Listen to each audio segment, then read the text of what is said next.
Hello and welcome to Alla Griglia. I'll be your host today, Joel Hashup, for this episode. We have with us today Professor Silvia Scarpa, and we'll be discussing Brexit. If you'd like to give yourself a quick introduction. Good afternoon to everybody. My name is Silvia Scarpa and I'm a professor of Political Science and International Affairs at the Department of Political Science and International Affairs of John Cabot University. All right, well, we'll just dive right into the questions then. So for people like me who have no idea what Brexit is, if you could give a brief explanation or overall summary of Thanks, Joe, for the question.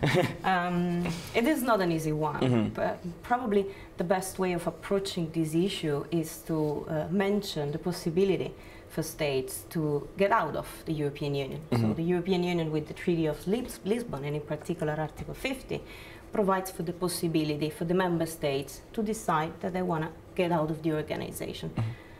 So that's exactly what the UK is doing with Brexit. They did a referendum in 2016, on the 23rd of June, as many of you know, of 2016, and they decided democratically, we would rather say, that the UK will be out of the European Union in the near future, so starting actually from next year, in March of 2019. Right. And for the democratic election, it was really close margin, wasn't it, for the Leavers?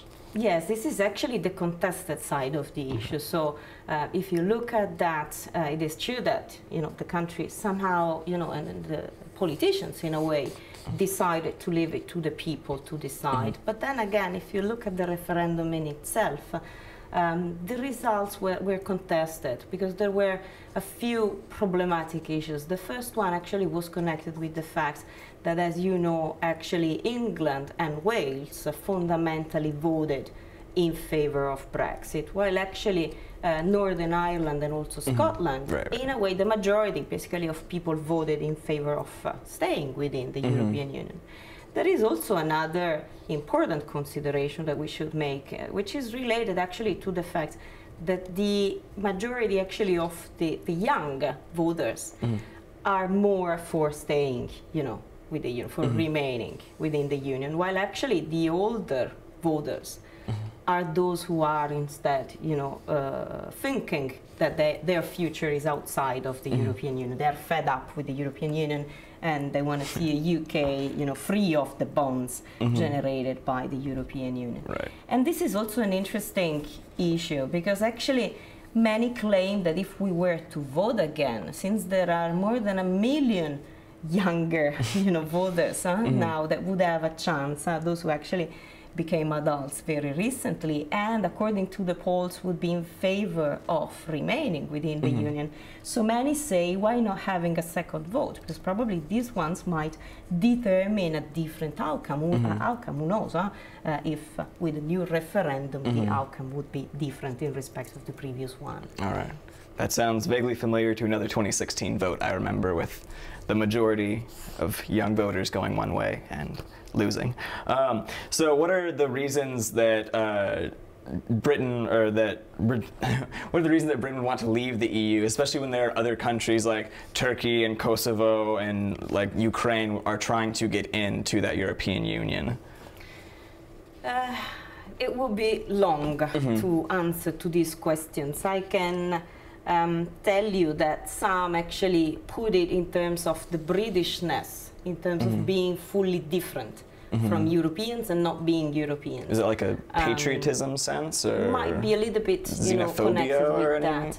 Like that? So there is an issue which is in a way connected actually with the role of European Union institutions, with the bureaucratization, you know, that somehow it has been in a way part of the European Union history. So many complain about the lack of democracy also within the organization, which has been in part fixed by the increased role of the European Parliament within the organization, but still the UK, you know, is a little bit believing that they are truly different. I can tell you as an example that more or less 20 years ago when I was a student, I participated to the Erasmus program, which is probably one of the greatest success, I would rather say, of the European Union. So bringing together students from all over Europe and allowing them to participate to a program in which they travel to other European Union countries and they attend universities in other nations. And I attended a course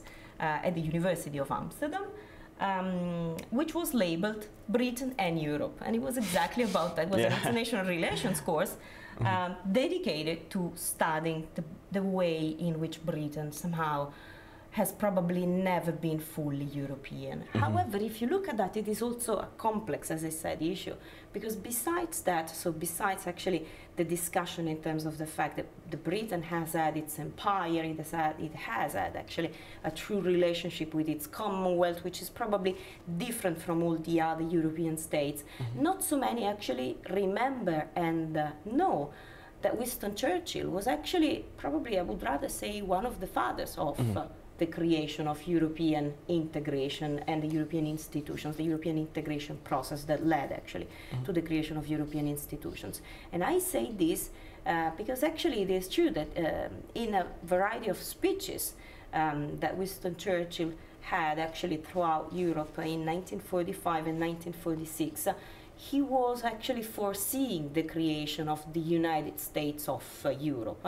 So an entity, a federal entity, so you look at that, which is very much similar to the message that the fathers, the usual fathers, let's say, of the European Union that we all know and usually remember as having had actually this role, Jean Monnet, but also the Italians, Spinelli, De Gasperi and others, and Schumann as well. These actually are the ones who promoted a federalist message.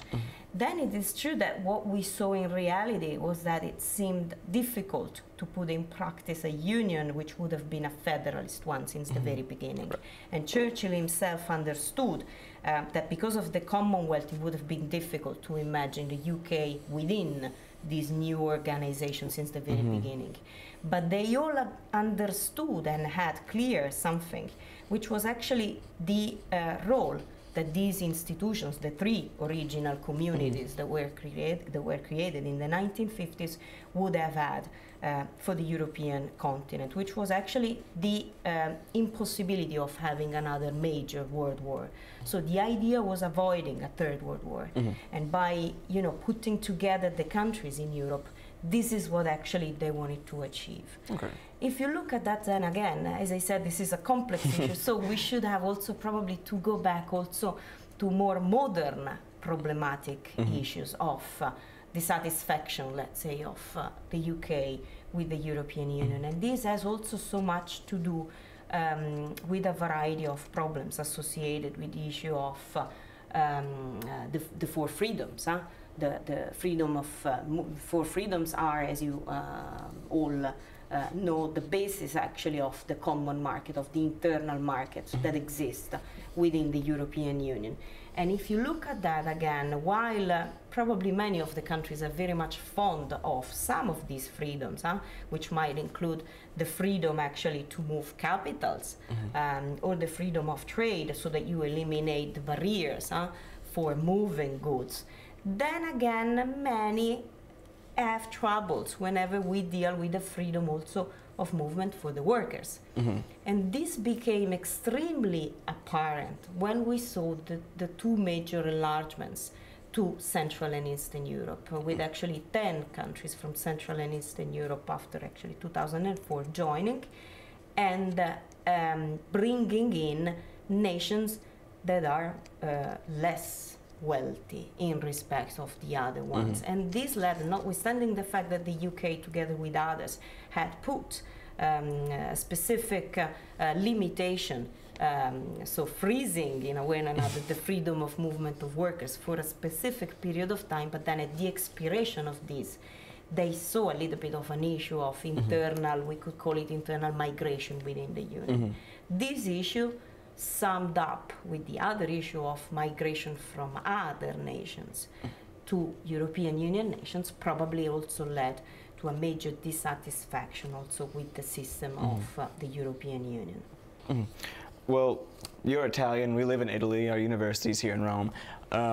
How do you see this Brexit affecting Italy directly, or is it going to be more of just like the European as a whole?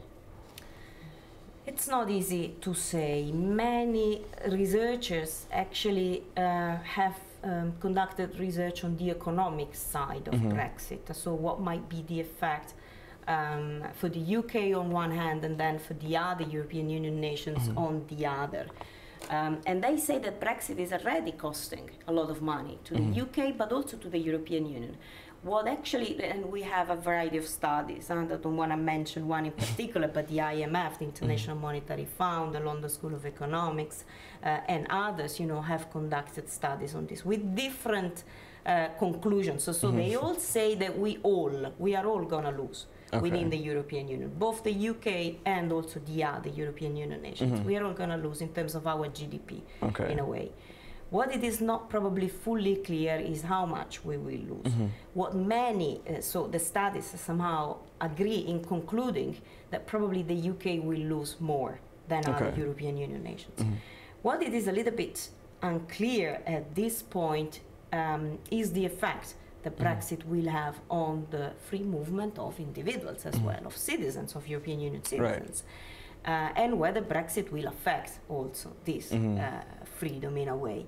And in that respect, again, there is a lot of alarm. Consider that, as you said, I'm Italian, there are thousands of Italian researchers in universities in the UK, and they have tremendously contributed over there. So while it is true that I imagine that there is no willingness by the UK to lose that human capital, but still, if you look at the possibility that others might, in a way or another, freely circulate within the European Union, and obviously this will not mean the UK in the near future. So for researchers, they will not have a chance to do what they did before, to find a job in the UK, being treated exactly in the same way as a UK citizen.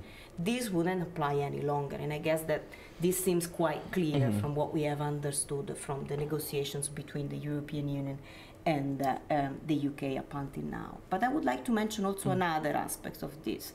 I have been recently contributing very much to evaluations of project proposals and research proposals for the European Union, for various Directorate Generals of the European Commission.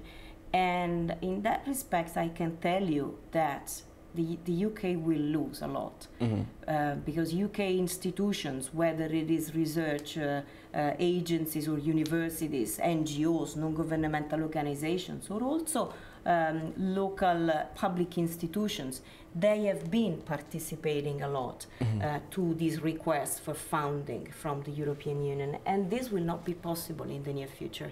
So they will probably lose a major source of financing, which again, it's not to be taken for granted that the UK authorities will substitute that form of financing that they now receive from the European Union with other sources. So if you look at that, probably this will be a loss also in terms of research and in terms of projects and in terms of developing best practices in various areas. Well, if everyone, especially the UK, is going to be like losing money, or their GDP is going to be lower, is there any group or country, anything that you see that's going to be benefiting financially from Brexit? Or is it going to be like 50 years in the future where we might be seeing some benefits the UK might see economically? Or I mean, does everyone loses? I'm not an economist, so somehow it would be difficult to see benefits. Also because, as I said, the negotiations are ongoing. It's not even clear actually the final treaty, you know, and the rules which will be included into the treaty, which is problematic if you look at that. So what we have understood is that actually, you know, there is no clear-cut plan yet, and there are a variety of issues that are thorny issues that remain open, which means that, you know, that there will be a certain period, they already said that on both sides, that they will need a period also of transition after Brexit, up until the end actually of 2020.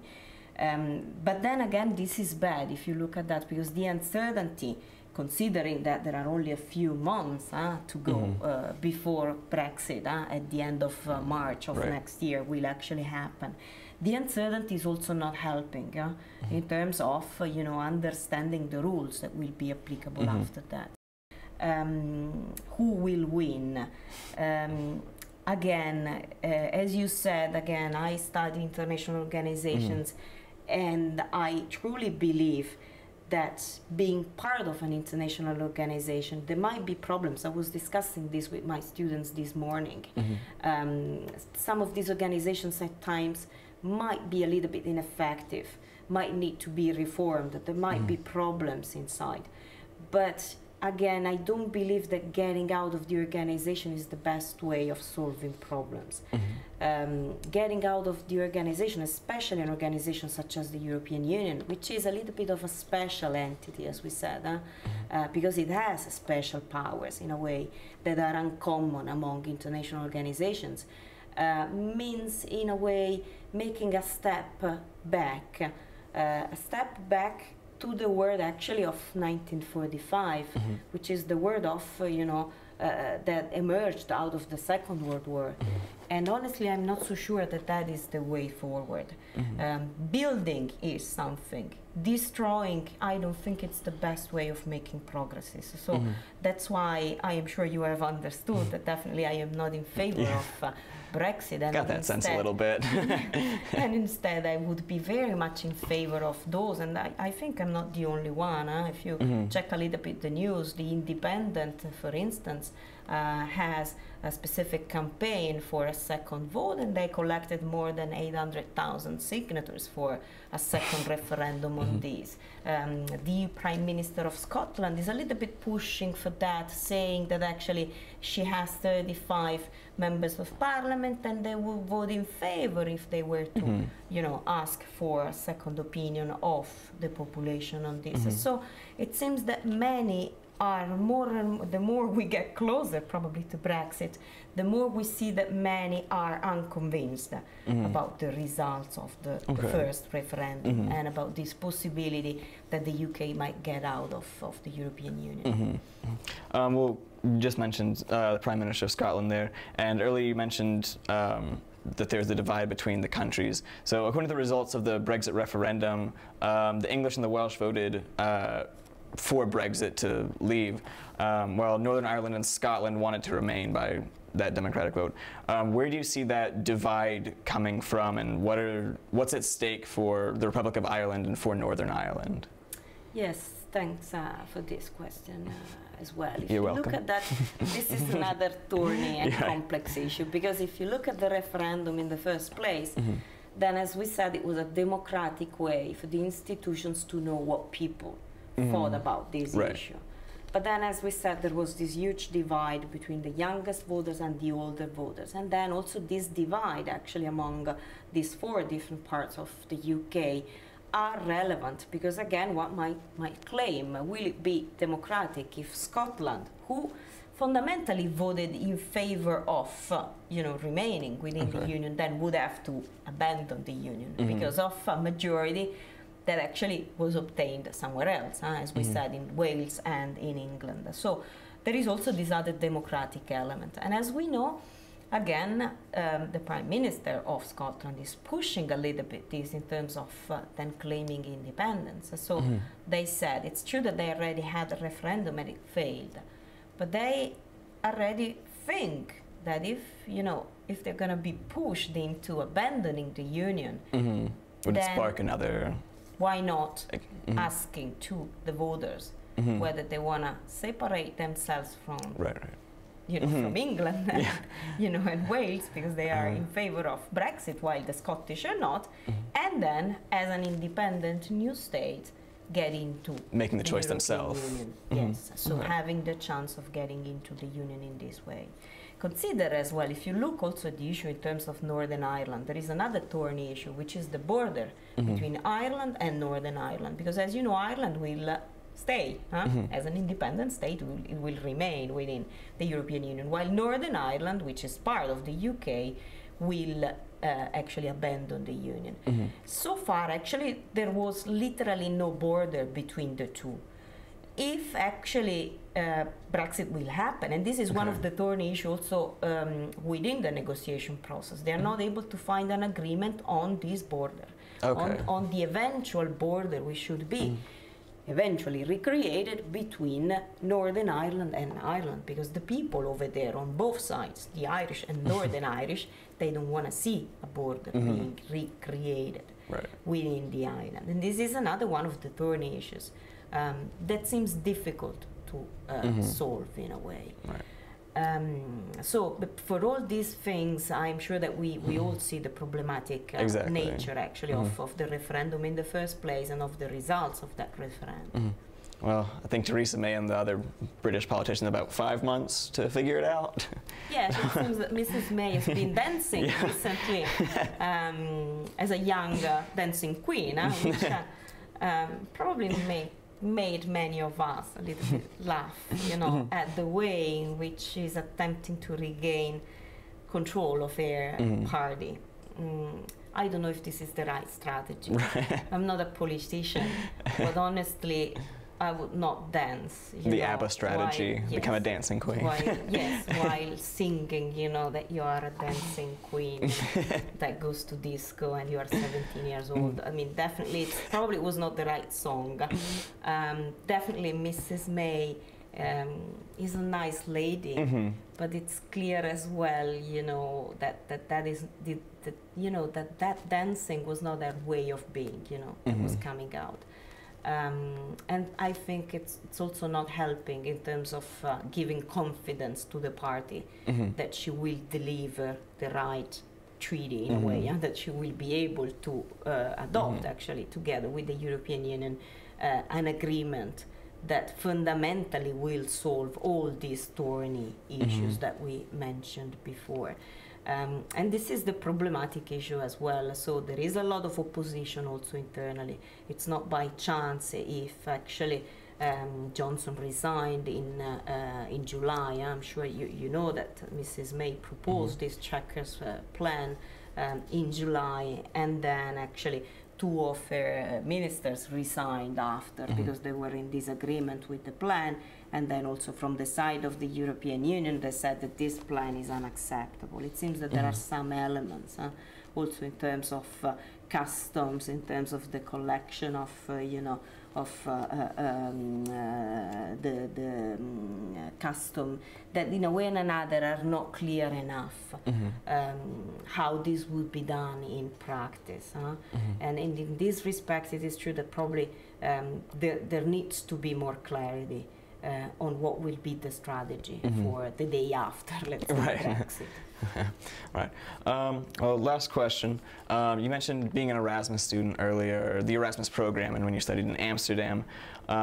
So given the JCU diverse community and how we're from all over the world, I'm from Texas, I have friends from all over here, do you see any impact this might have on student body or faculty or anything? Or maybe if the Erasmus program might be more relevant than JCU, but do you see any effect on university level among students and faculty?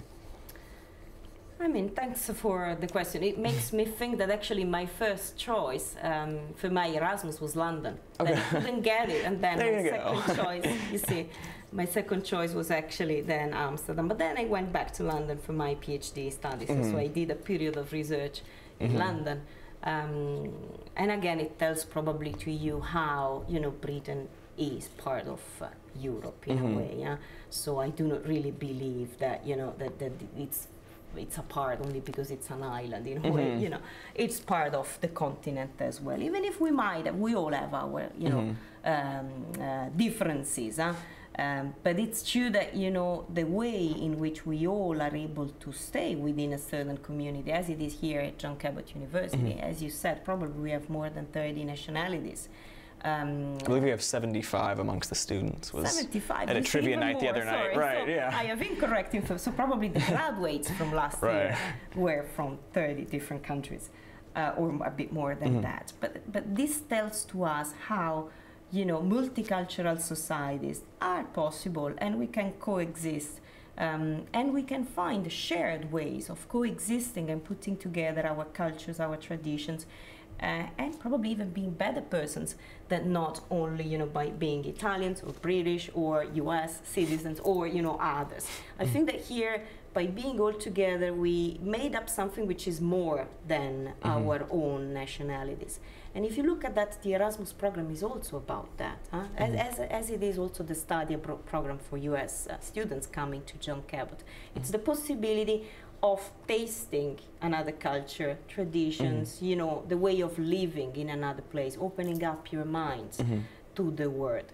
And this is, I think, important for breaking barriers in a moment, historic moment, in which some countries, also some of our nations, the US, but look also what is happening in Italy and somewhere else, are going back to protectionism, to a closure, policies that are not very much fond of, you know, the European Union building, you know, that we have, you know, so far created, that are not so much fond of, you know, this international exposure, are problematic in a way, because going back again to unilateralism is never, you know, we know it from history, you know, it leads to wars.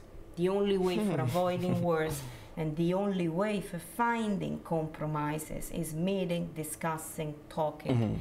And the only way for doing that is also through international organizations. Absolutely. So the more we get rid of this, the more probably this might be a problematic word. So I'm not saying that, you know, that always these international organizations are properly working. Also, the European Union probably would need to be fixed in many ways.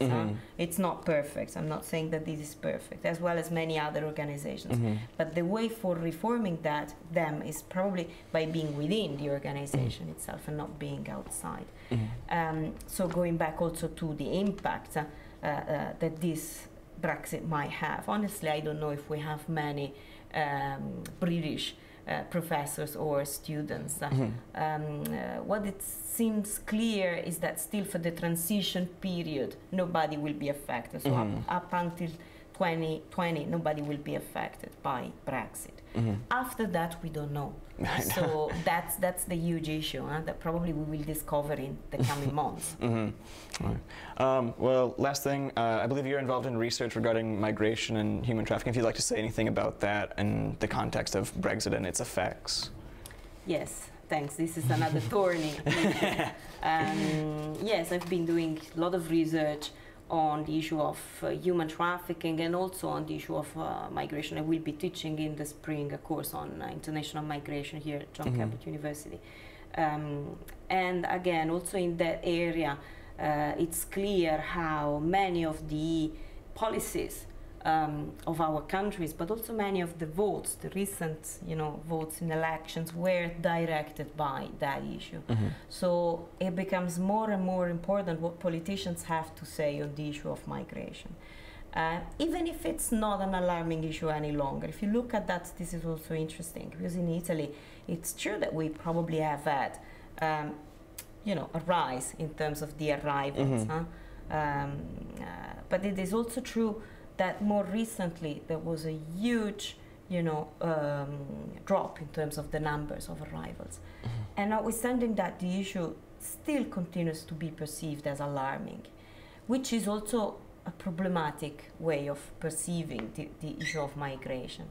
And then also a problematic way in which politicians actually behave by obviously targeting those who are most vulnerable, those who can't vote in the first place.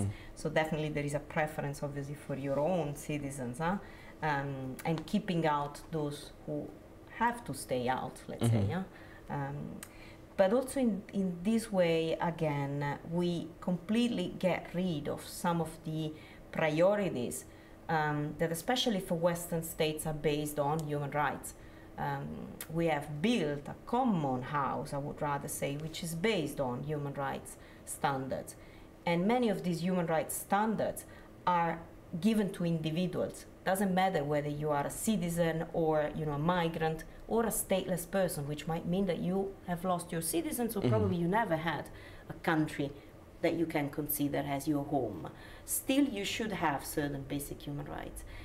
And it's clear that actually what we are seeing is more and more an attack, actually, towards those who are migrating for many reasons. It would be complex then to fully distinguish the economic migrants versus the asylum seekers and refugees and others.